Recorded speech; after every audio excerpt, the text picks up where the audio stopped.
As we roll towards another corporate election, real news is needed now more than ever. To support independent activist news from the front lines, visit patreon.com/actout.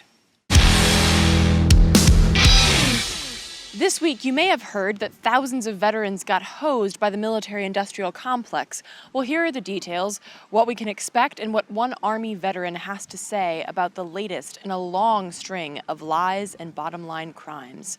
Next up, activist and Green Party Senatorial candidate Arn Menconi digs into the two-party system and why he's not mincing words in the streets or in the halls of the mighty oligarchy. And finally, can you be appeased? From tweets to marching in the streets, this is Act Out.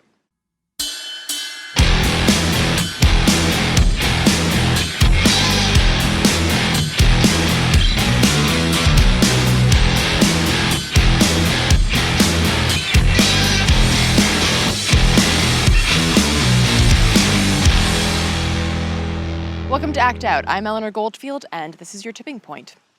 This time next week, the corporatocracy will have crowned a new figurehead, and I just can't wait to ring them in with my own little poetic mention.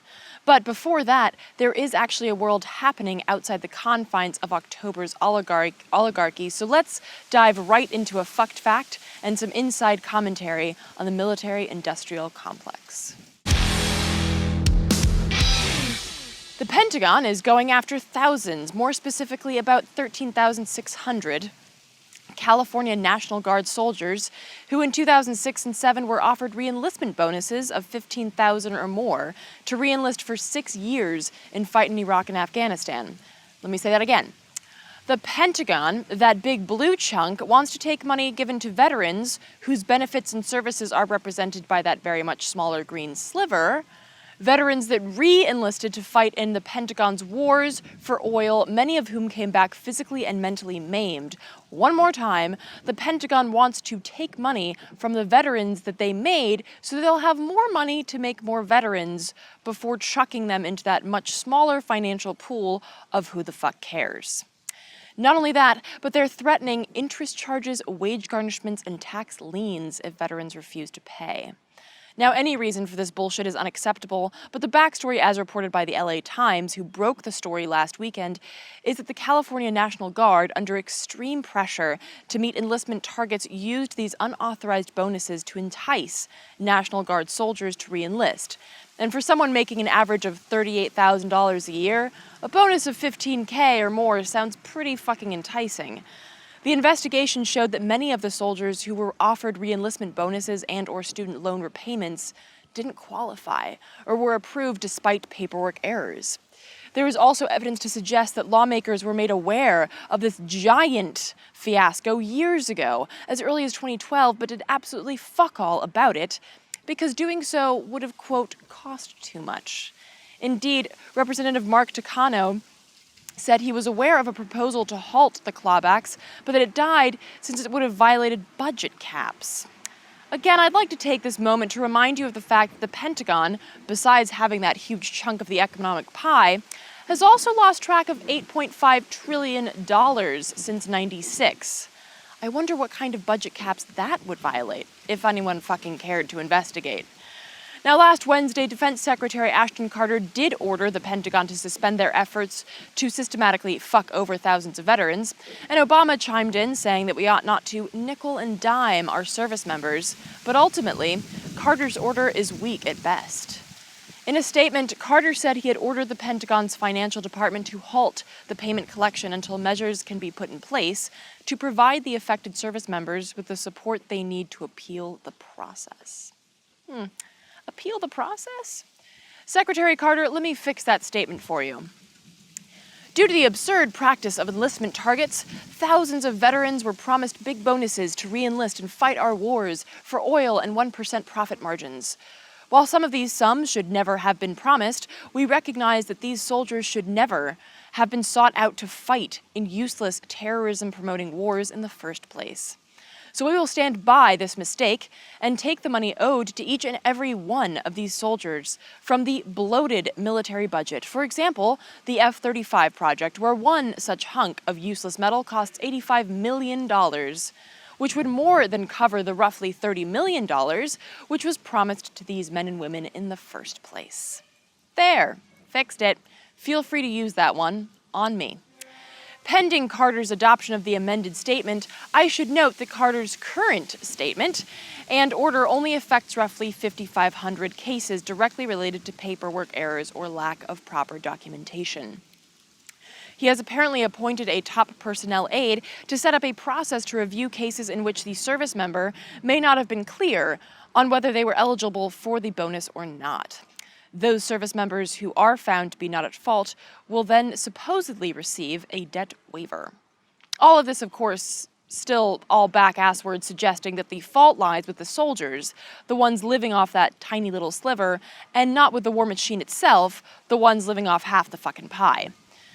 For its part, Congress has promised to really look into this issue when they get back from break after the elections, and as The Hill reported, a handful of members have said that they will introduce legislation to address the issue, but any sort of resolution is unlikely to go into effect until the earliest next year.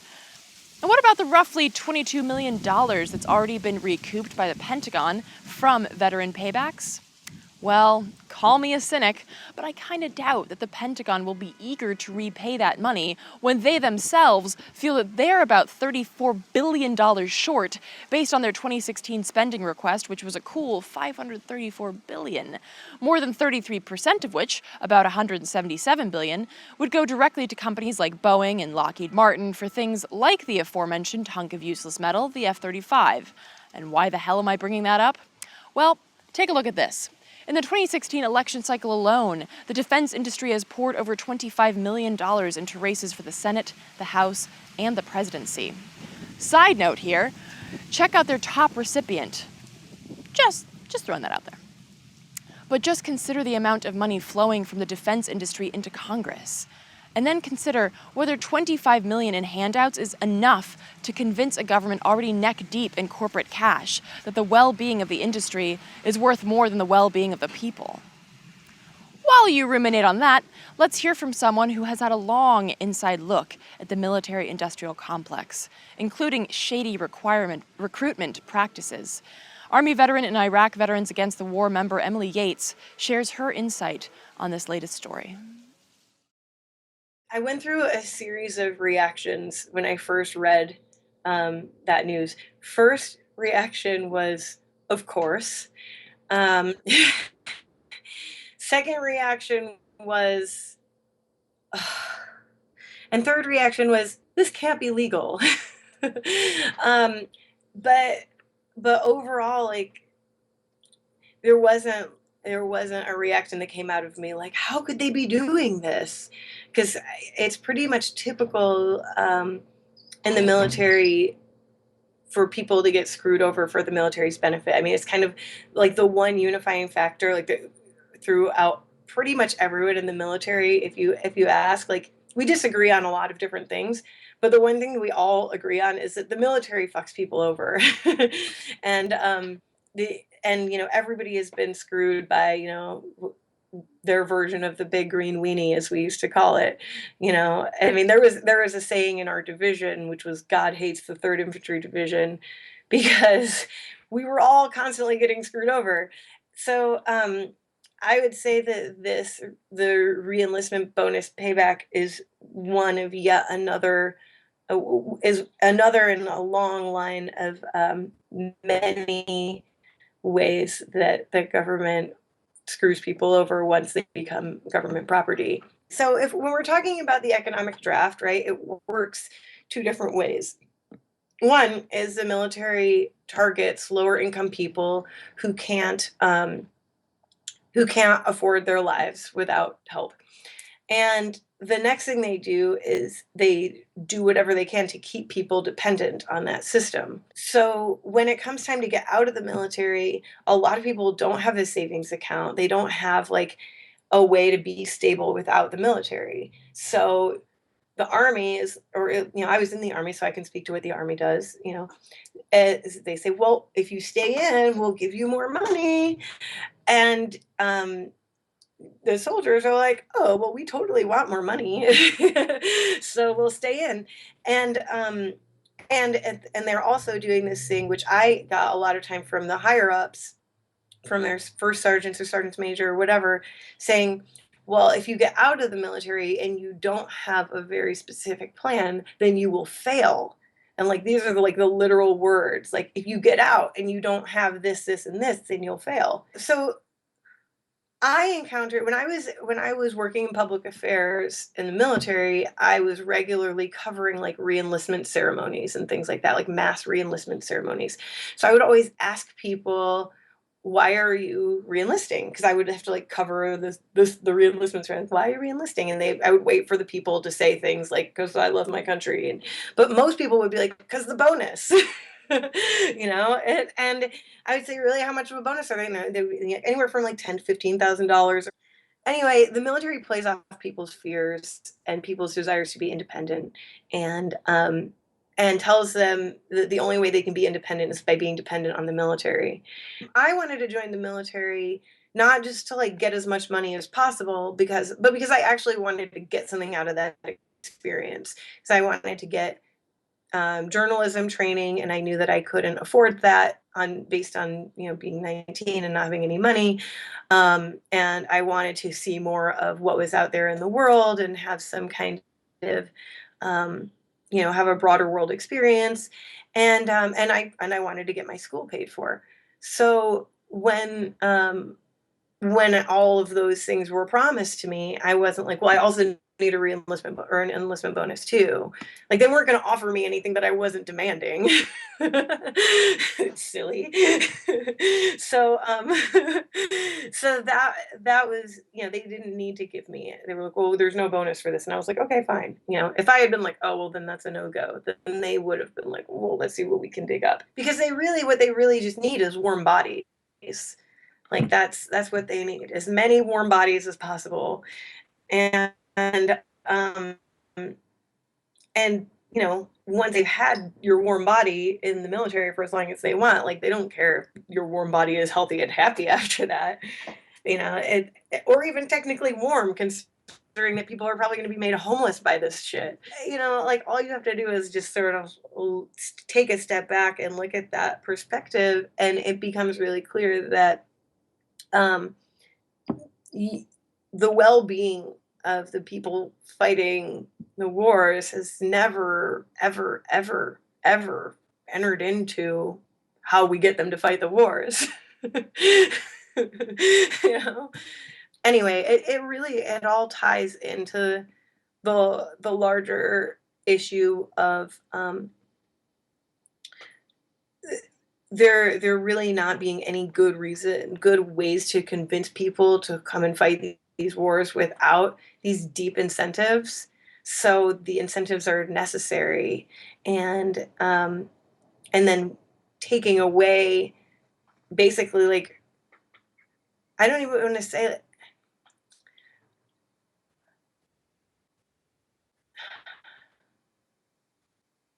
I don't want to say like taking it, because the incentives, like, they didn't like have the person re-enlisted and then say, and now we're going to take your bonus. They waited till they got all the time out of them, and then they were like, now give us back your money, or else you're going to have bad credit and have debt follow you around for the rest of your life.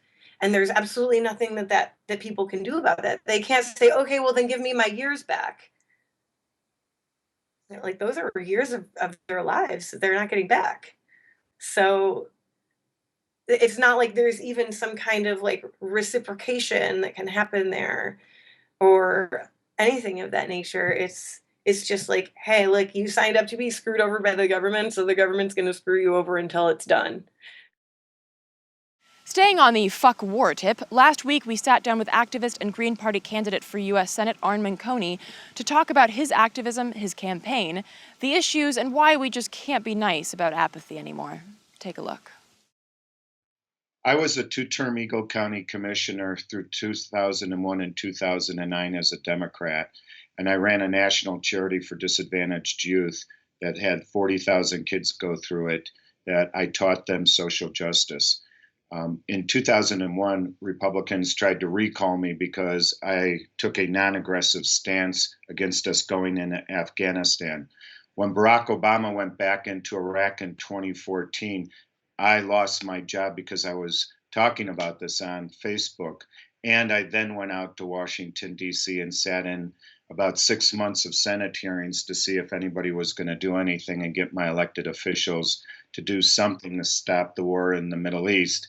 And then when Obama started bombing the Doctors Without Border Hospital a year ago, expanding the war in Afghanistan, and approving a 2-year National Defense Authorization Act budget so they don't have to be in session right there now. They could be out campaigning. I decided I needed to go out and fight for the people who are being killed by our oligarchy, for the innocent people, for the breeding of terrorism, and this is the way I'm doing it. I'm an activist, and I'm going to stay an activist. And there's no one in the U.S. Senate. There's 100 people in the world called U.S. senators, and none of them are truly talking for the people because they're all taking money. They're all trying to play it safe. I don't care if it's Elizabeth Warren or Bernie Sanders. I got arrested on Monday. We did a die-in on the Capitol steps. I tried to show up to work early, and a bunch of cops didn't let me get in there. That's going to continue. I would do a hunger strike if I have to in the first 100 days to get people to wake up. So I've been arrested numerous times. People don't think it matters. It's about getting out there and grabbing the narrative and talking about what people aren't talking about. Fuck trying to get legislation passed and all the other bullshit that this oligarchy is doing. It's about getting people to wake up, especially the progressives who are sitting on the couch right now having arguments with themselves on Facebook and social media instead of getting out into the streets. So talk about this. I mean, you mentioned getting 5 to 10%, and I mean, it's pretty clear that unless there's some huge shift that we aren't seeing, that Jill Stein won't win the presidency. Talk about the importance of just having that percentage and why then it's important for people to vote for something outside the two-party system. Well, because it's the truth, and because if you're voting for the two-party system, you have blood-drenched hands. You're voting for a military budget that's $1 trillion. You're voting for a system that won't even discuss environmental destruction or what they call global warming. So I'm playing scrappy so that people could find out what the real issues are. So people should be running for federal offices so that the people who are taking the money from special interests has a thorn in their side. The other thing people should be doing right now is they should be going to wherever their federal elected officials are out campaigning, and they should be doing laydowns and demonstrations and protests and getting arrested right now, because that's what it's going to take to get this story out there. Because obviously with the WikiLeaks dump, we learned all we got out of that was people talking about grabbing pussy. So with that sort of, you say like playing scrappy, is that sort of like a bit like the Trump idea, like fuck PC, let's just like call it like it is? Putting your heart and soul in the fact that there's 60 million people who are in refugee camps, that we've killed millions of people. Donald Trump doesn't have integrity. What people like you and like others have is that we know the gig is up. And we, as Lee Camp said to me, you're just like Chris Hedges. You don't have hope, you have kids. I have kids, and when they're my age or when they're in their 30s, and global warming has caused the rise of sea levels to 20 and 30%, and when they only know endless war in their lifetime, and that this economy is not stable, is sustainable because they spend all their money on whatever the oligarchy knows, we have to go to this level to get above the noise so that the truth could be told. I've talked about policy to no end. I've talked and wrote stories about everything that you're supposed to talk about, and no one gave a shit about it. So talk about your platform. What are some of the cornerstones of your candidacy? I want people to understand what Chris Hedges talks about, that this is a corporate totalitarian organization that's running that, or whatever you want to call it. He also calls it the global corporate mafia, which I stole that one from him. There's been a sort of an evaporation of the distinction between the neocons, and the liberal interventionists. So we're always going to war. That's sort of a business plan. And people have to understand that. So, number one, my platform has always been about stopping endless wars and why we're at these wars, because peace is not profitable. Number two, and a very important, if there's no prioritization, is this environmental destruction, not global warming, not climate change. It's environmental destruction. And then the third one is the inequality gap that's been going on. Fourth is racial injustice. We've militarized our police departments. On a Colorado level, what people want me to talk about is fracking and how Colorado is an oil and gas bought state, and the Democrats have totally sold out to this. Josh Fox told me this, and Josh is helping Hillary Clinton, and he's saying, well, we got to get rid of Donald Trump. And I said, fuck that shit. What do you want to do? Death by drowning or death by fire? Are we all going to just go to sleep on this? The other issue is the TPP. Coloradoans are very, very awake about trying to stop the Trans-Pacific Partnership. And there's something on the ballot here called Amendment 69. It's for universal health care and really pushing for the first state in the country to try to move the needle forward, because Obamacare was a sellout to the healthcare industry, and competitive healthcare is just screwed. And rates are going to go up 20 to 40% in Colorado with Obamacare. And that story is just starting to come out. And then, excuse me, the fourth issue here in Colorado and all across the nation is to raise the minimum wage to at least $15 an hour. We have something else that's real interesting to your viewers is there's Amendment 71 that has to be stopped. It's called Raise the Bar.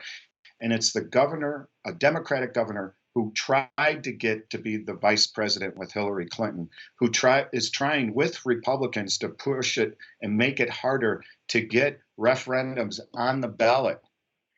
And they're putting a lot of money behind it, and because the state legislators are not passing legislation for the people, they're passing legislation for the powerful, and they want to stop that so that GMO labeling can't get a referendum by the people. Universal health care, minimum wage, and anti-fracking. So talk about the, past November. What will you do? I mean, obviously right now you're very, very focused on the campaign, but how will your activities shift after November? Well, I know you personally, and I look up to you, and I look up to a lot of the people that are in Washington, like Medea Benjamin, who taught me, and Daniel Ellsberg, who I spent 10 days with, and John Kiriakou, and Thomas Drake, and Jesselyn Radak, and Lee Camp, and Manar with Mint Press News.